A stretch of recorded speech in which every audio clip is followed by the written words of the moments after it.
오랫동안 토트넘에서 뛰었던 또 우리에게는 이 심장 문제 때문에 쓰러졌던 예. 이 에릭센. 하지만 지난 시즌 프리미어리그로 복귀해가지고 브랜트포드 정말 잘해줬잖아요. 그렇죠. 네, 예. 후반기에는 정말 스타 중에 한 명이었는데 예. 이 에릭센이 다른 팀도 아니고 맨유에 간다는 걸 로마노가 띄웠습니다. 예. 야, 이거 지난 새벽에 굉장히 또 화제가 됐었는데 내용이 어떻습니까?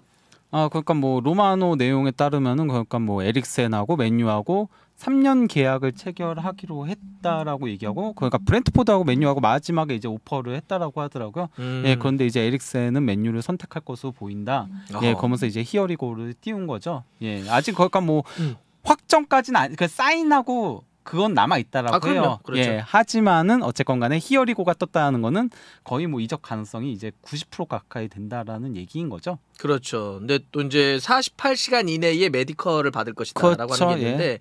아무래도 이제 원래 메디컬은 그냥 뭐 과정 정도로 될 수는 있지만 에릭센의 경우는 조금 다를 수 좀 있죠. 다를 수는 있죠. 근데 여하튼 그 정도까지 띄워줬다.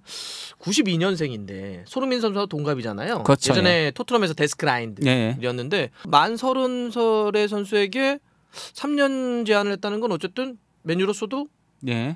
꽤 만약에 그게 맞다면 예. 큰 제한이네요.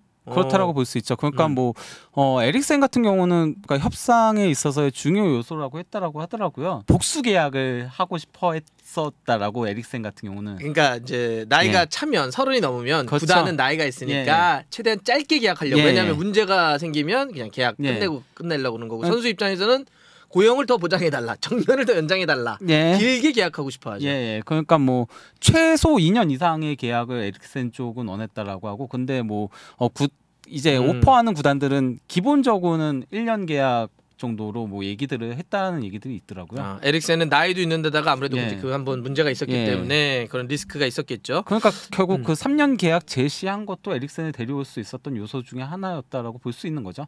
오케이. 자, 그럼 맨유는 왜 에릭센에게 제안을 한 걸까요? 맨유 같은 경우는 중앙 미드필더들이 많이 나간 부분들도 있죠. 포그바를 중심으로 해서. 예, 그리고 마타하고 물론 뭐 마티치하고 에릭센은 포지션상으로 조금 다르다라고 할 수 있지만요. 그렇죠. 에릭센은 기본적으로 아무리 에릭센이 지난 시즌에 브랜트포드에서 중앙 미드필더 메짤라 역할을 맡았었거든요.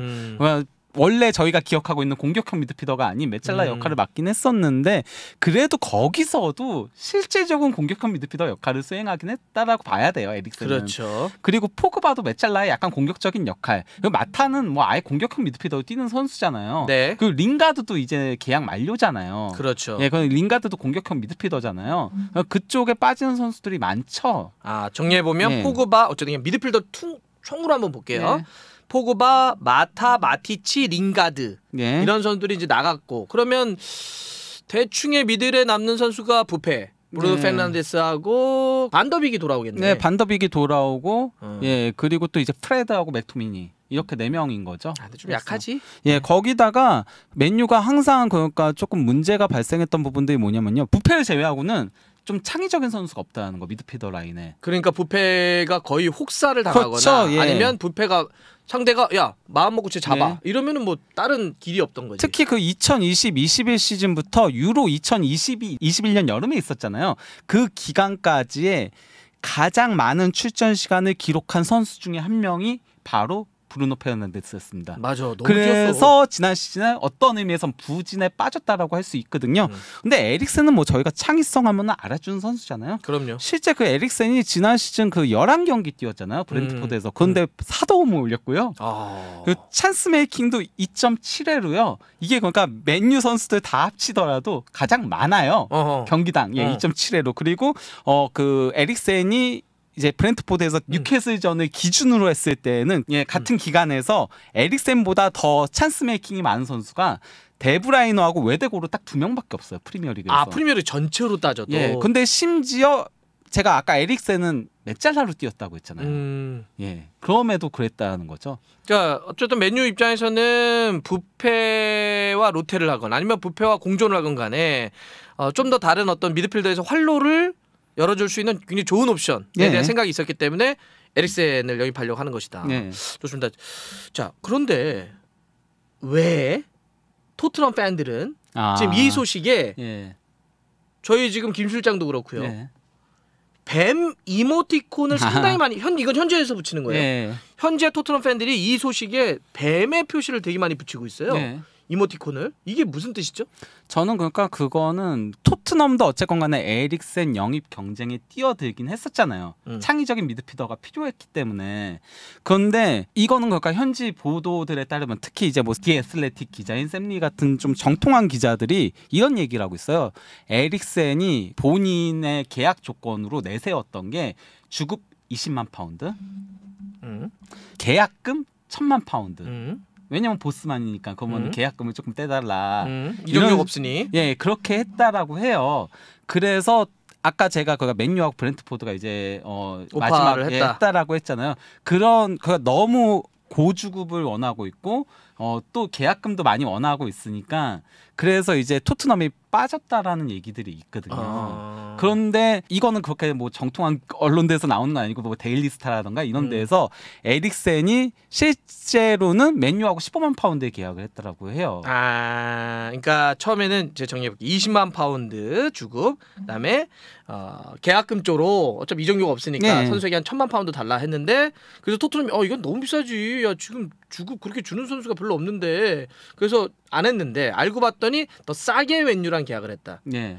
사실 이 뱀이라고 하는 이모티콘이 이런 거잖아요. 배신자라는 그렇죠, 뜻이잖아. 예. 배신이라는 뜻인데 그래서 토트넘 팬들 입장에서는 그래도 우리랑 7년 가까이 뛰었는데 우리랑 왔어야 되는 거 아니야? 이런 의미로 다는 거겠네. 거기다가 일단. 어쨌건 간에 맨유도 뭐 큰 의미에선 4위 경쟁 팀이니까요. 챔피언스리그 경쟁 팀이라고 볼 수 있으니까 예, 그런 것도 있을 텐데 저는 근데 만약에 에릭센이 15만 파운드 계약을 했다면요. 그러면 3년 계약이 어느 정도 작용하지 않았을까? 왜냐면 계약 기간이 길면은 그만큼 주급을 낮추는 경우들이 많잖아요. 그렇죠. 프로스포츠계에서는. 왜냐면 그만큼 나의 정년이 보장이 되는 거니까. 계약 기간을 길게 해주는 대신 제가 그러면 약간 그 임금 피크제와 비슷하나? 모르겠다. 제가 그 몰라서 조금 내려주겠다.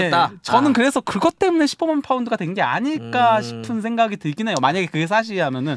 왜냐면 계약 기간이 기본적으로 원래 나왔을 땐 2년 계약할 거라는 보도들이 많이 나왔었거든요. 오케이. 근데 3년이 나온 거 보면은 1년이 더 늘어난 거 보면은 야 1년 더 해줄 테니까 주급 좀 깎자 이렇게 얘기한 게 아닐까. 토트넘 팬들이 그래서 왜 뱀을 다는지는 이해는 하겠네요. 네. 근데 뭐 이거는 그냥 토트넘 팬분들 중에 아주 일부 이긴 하는데 많이 달긴 하더라고요. 그래서 궁금했어요.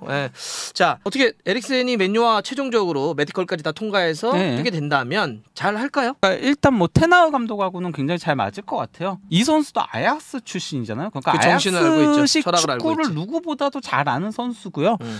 아약스 유스 아카데미를 통해서 사실상 성장한 선수다 보니까 맞아요. 예, 그래서 테나우 감독하고는 잘 맞을 거라고 보고요. 그리고 저는 어쨌건 간에 부패 외에도 하나의 옵션이 추가된다는 부분들을 고려하면은 도움은 충분히 될 거라고 생각은 해요. 재밌어질 것 같아. 맨유 경기 허리 쪽이 훨씬 더 역동성이나 창의성이. 다만 그 에릭센이 주전으로 뛸 수 있을지에 대한 거는 조금 더 기다려봐야 되지 않을까 싶긴 해요. 왜냐하면은 에릭센이 제가 그러니까 뭐 중앙 미드필더로 조금 좋은 모습을 지난 시즌에 브렌트포드에서 보여줬다라고 했고 심지어 10경기 선발 출전한 경기에서 다 90분 풀타임 뛰었고 활동량도 최다였고 전력 질주도 가장 많고 그러긴 했는데요. 그래도 이 선수 자체가 본질이 공격형 미드필더다 보니까 그래프들 보시면 아시겠지만요. 수비 쪽 스탯들이 다 낮아요. 압박 관련된 수치라던가 이런 것들이 떨어져요. 오케이. 그러니까 기본적으로 브렌트포드에서는 다른 선수들이 굳은 일을 해주면서 네르고르라던가 아니면은 야네트 같은 선수들이 굳은 일을 해주면서 에릭센이 공격에만 집중하게 해줬거든요. 오케이. 브렌트포드에서는 누군가의 헌신이 있었기 때문에 에릭센이 그렇게 뛴 것이다. 근데 맨유에서도 그렇게까지 할 수 있겠냐? 에릭센을 중심으로 해서 모든 선수들이 헌신해주고 받쳐줄 수만은 부패가 있기 때문에요. 그렇지. 그리고 이제 부패는 공격형 미드필더들 중에서는 상당히 그러니까 뭐 압박 수치라던가 수비 가담이라던가 강하거든요. 제가 근데 이거를 중앙 미드필더들과 비교를 해봤어요. 그러니까 확 떨어져. 에릭센보다 더 떨어져. 이게 그러니까 공격형 미드필더에서 압박 아무리 잘하고 수비 잘하고 이거랑 또 중앙 미드필더랑 혹은 수비형 미드필더 전문적으로 막 압박하는 친구들하고 또 다르지. 그 기준치가 다르더라고요. 역시. 그 이야기는 부패와 에릭센이 동시에 기용되는 것은 좀 제한적일 것이다. 네, 아니면은 부패가 측면으로 가야 되겠죠. 만약에 둘을 공존을 그런 시키려면. 숙제가 하나 남네. 예, 그런 숙제가 아마 남긴 할 거예요. 그건 약간의 리스크다. 예, 그러니까 아니 저는 그동안 그러니까 부패가 공격형 미드필더에선 상당히 수비 가담 많이 하고 이런 선수고 에릭센도 중앙 미드필더로 지난 시즌 보직에 변경을 했으니까 둘도 공존이 가능하지 않을까 싶었거든요. 근데 이 스탯을 제가 그러니까 중앙 미드필더 쪽으로 변환을 시켜 보니까 안 되겠더라고요. 좀 힘들겠더라고요.